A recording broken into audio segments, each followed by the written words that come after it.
these kind of situations, what do they demand? One is empathy, the other is responsibility.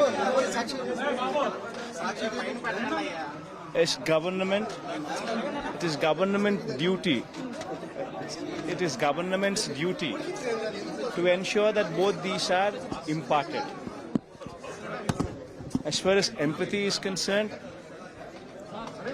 we've made a very strong demand.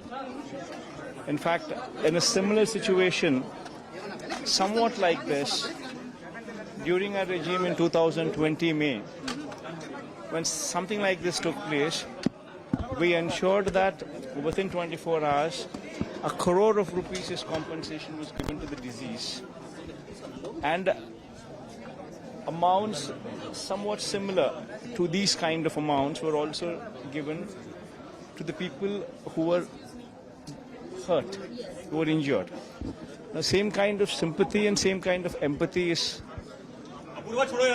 wanting from the government. And also the responsibility factor also kicks in.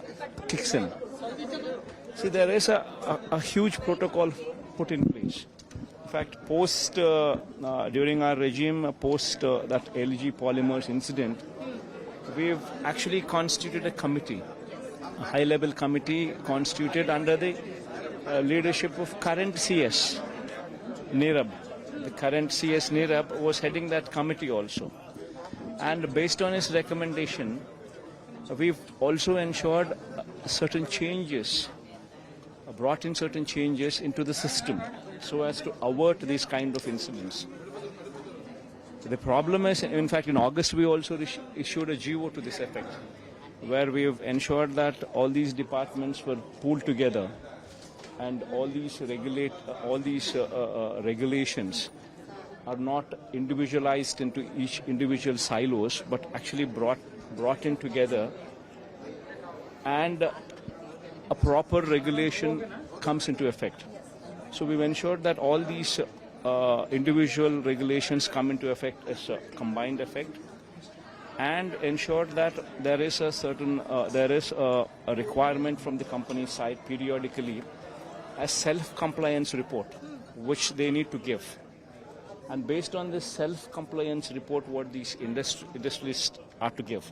In fact, sometimes some of these industrialists, industries do not, some of these factories do not have the capability to actually engage themselves into a compliance report.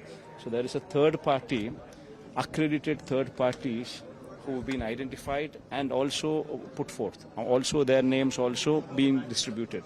So they can make use of these third party accreditation also, and also submit these kind of reports, self-inspected reports. So, One second, let me just complete. I'm just trying to explain what the system is in existence and why this incident is to be condemned.